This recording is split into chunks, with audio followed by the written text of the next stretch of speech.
Something significant just happened in Washington, and if you're collecting Social Security, this directly affects the money hitting your bank account. The federal government has just confirmed major changes rolling out this March, and most people won't hear about this from their local news station until it's too late to plan ahead. We're talking about updated payment schedules, revised deposit dates, and a stimulus announcement that has seniors across all 50 states asking serious questions. Here's what you need to understand.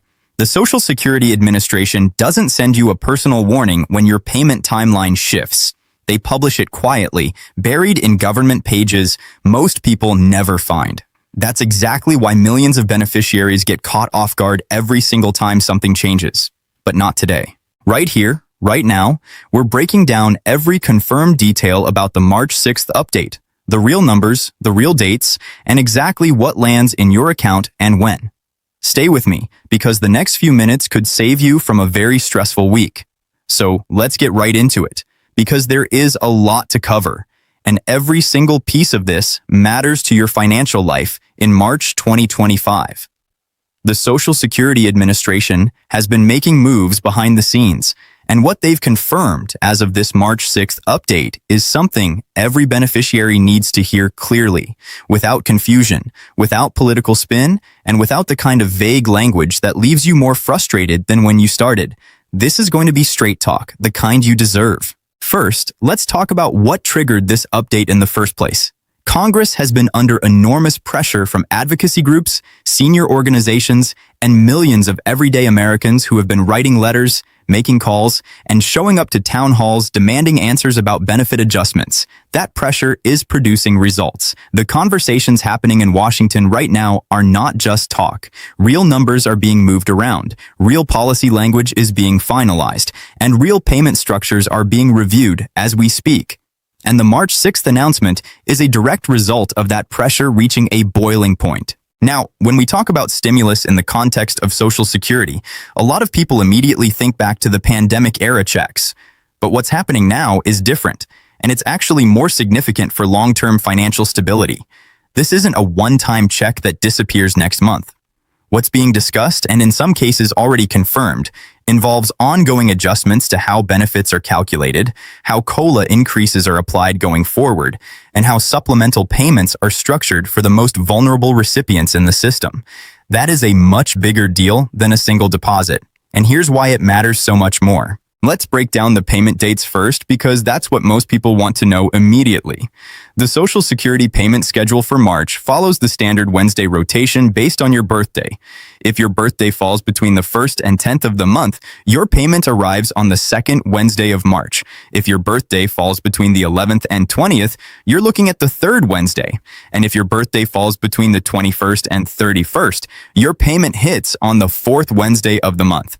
Now, if you've been receiving Social Security since before May 1997, or if you receive both Social Security and SSI, your payment schedule works a little differently and lands on the 3rd of each month. These dates are locked in, and as of this update, there are no confirmed delays coming from the federal banking system for March. But here is where things get really interesting, and where a lot of people are getting confused by headlines they're seeing online. There has been significant chatter about a supplemental payment, or what some outlets are loosely calling a stimulus tied to Social Security, going out in March. Let's be very precise about what that means, because the word stimulus gets thrown around carelessly, and it ends up creating false expectations for people who are already living on tight budgets. What is confirmed is that certain beneficiaries, particularly those in the SSI program and those who qualify under specific low-income thresholds, are scheduled to receive additional support payments as part of adjustments that were outlined in recent federal budget discussions. These are not enormous amounts, but for someone living on a fixed income, even a few $100s makes a real difference in whether you can cover your medication, your groceries, or your utilities this month. Now let's talk about the bigger picture, because understanding the long game here is just as important as knowing your March deposit date. The Social Security system has been facing what financial analysts call a funding cliff, and that conversation has been heating up in Washington for the past several years.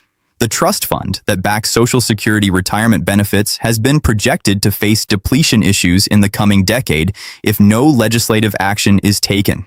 And here's the thing. Congress knows this. The White House knows this, And frankly, the American public is starting to wake up to this reality in a way they weren't 5 years ago. The March 6th announcement includes language from federal officials signaling that legislative action on Social Security solvency is being moved up on the priority calendar. That is genuinely good news if you're someone who worries about whether these benefits will still be there for you 5 or 10 years from now.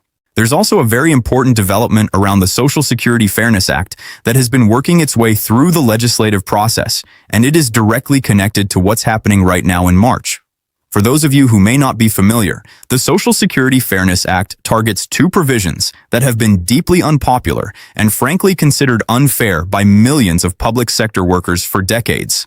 Those provisions are the windfall elimination provision and the government pension offset. Both of these rules have historically reduced or eliminated Social Security benefits for people who also receive a pension from a job that didn't pay into Social Security. Things like certain government jobs, some teaching positions, and certain law enforcement roles. The push to repeal or significantly modify these provisions has been gaining serious momentum, and what the March 6th update brings to the table is renewed confirmation that action on this front is closer than it has ever been. If you are someone affected by WEP or GPO, this is the update you have been waiting years to hear. And let's not skip over the COLA conversation because it is directly tied to everything we're discussing here. The cost of living adjustment for 2025 came in at 2.5%, which took effect in January. Now, some of you felt that increase immediately and appreciated it. Others felt like it barely made a dent given what you're paying for groceries, housing, and healthcare right now. That frustration is completely valid, and it's a frustration that is being heard at the legislative level. There are serious discussions underway about reforming how COLA is calculated, specifically moving away from the CPI-W, which measures urban wage earners, and shifting to the CPI-E, which is specifically designed to measure the spending patterns of Americans aged 62 and older. This is a change that senior advocacy groups have been pushing for years, and the reason it matters so much is that older Americans spend a much higher percentage of their income on healthcare than the general working population does. The current formula simply doesn't reflect that reality accurately, and a shift to CPI-E would likely result in higher COLA adjustments year over year for Social Security beneficiaries. That's real money in your pocket every single year going forward if this change gets finalized. Let's also address something that has been causing real anxiety among beneficiaries, and that is the question of whether any recent federal agency restructuring or budget discussions could interrupt or affect Social Security payments. This is something a lot of people have been asking about, and it deserves a direct and honest answer.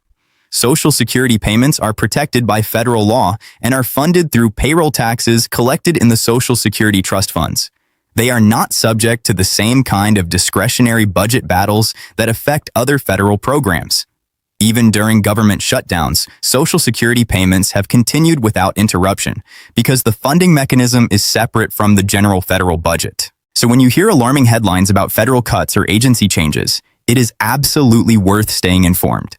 But you should also know that the core Social Security payment structure has specific legal protections that make it far more stable than most people realize. That does not mean the system is perfect or that there aren't legitimate concerns about the long-term funding picture, but your check for this month and next month is not in jeopardy. Now, let's talk about something that directly affects how much money you actually take home from your Social Security benefit each month, and that is Medicare premium deductions.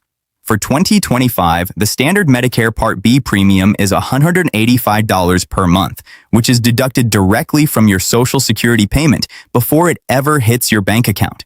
If you've noticed your net deposit is lower than you expected, this is very often the reason. The good news within this March update is that there is active discussion around income-related adjustments to these premiums, specifically targeted at middle and lower income beneficiaries who are being squeezed by the combination of modest COLA increases and rising premium costs. Any relief on that front would directly increase your monthly take-home from Social Security without requiring any new legislation on benefit amounts themselves. Something else worth your attention is what's happening with Social Security's online services and the My Social Security portal. The administration has been rolling out updates to make it easier for beneficiaries to manage their accounts, verify payment information, update direct deposit details, and check their benefit statements online.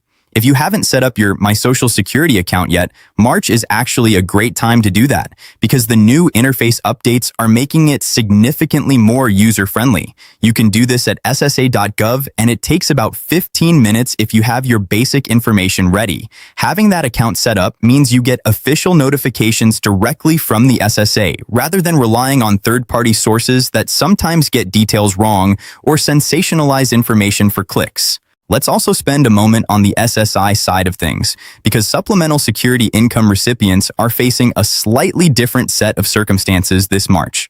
SSI payments for April are actually going to be issued at the end of March, rather than on April 1st, because April 1st falls on a Tuesday, and SSA follows specific rules about issuing payments early when the scheduled date falls on a weekend or holiday.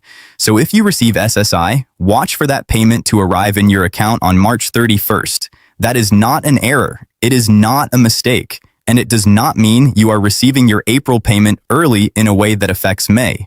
It is simply how the schedule works, and understanding that in advance prevents a lot of unnecessary panic. For those of you who are new to receiving benefits or have family members who are approaching eligibility age, there is also very meaningful news in this March update about the earnings test thresholds for people who are working while collecting Social Security before full retirement age. The exempt amount for 2025 has been adjusted, meaning you can earn a bit more from work before your Social Security benefits are temporarily reduced. This is relevant for the growing number of Americans who are choosing to claim benefits while continuing to work part-time, either out of financial necessity or simply because they enjoy staying active in the workforce. Knowing where that threshold sits helps you make smarter decisions about your work hours and income without accidentally triggering a reduction in your benefit. There is also a broader conversation happening right now about the future of disability benefits under Social Security, specifically SSDI. The application backlog for disability determinations has been a well-documented problem for years, with some applicants waiting 18 months or more just to get an initial decision.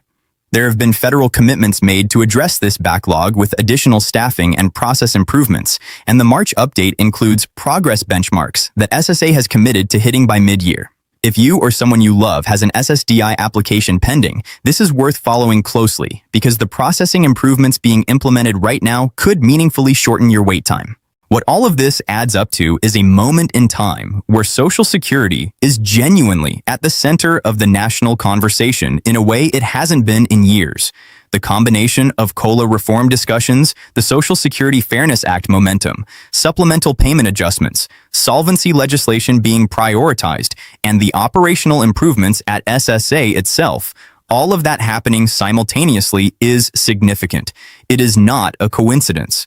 It is the result of millions of Americans making clear that this program is the foundation of their financial lives and that they are paying attention to what Washington does with it. Your job in all of this is to stay informed. Check your My Social Security account regularly. Know your payment dates. Understand what deductions are coming out of your benefit and why. And keep watching updates like this one so that when changes happen, you are never the last to know. The people who get caught off guard by policy changes are almost always the people who assumed nothing would change until it already did. You're not going to be that person because you showed up today and got the real information. March is shaping up to be a month with real movement on several fronts that matter deeply to Social Security recipients, and as more details get finalized and officially announced, the picture will become even clearer. What you have right now is the most accurate and complete overview of where things stand as of this March 6th update, and that puts you in a far better position than the majority of beneficiaries who are still trying to figure out what's real and what's just noise. Keep this information close, share it with someone you know who relies on Social Security, and check back for the next update because this story is still developing and the next few weeks could bring even more significant news for beneficiaries across the country.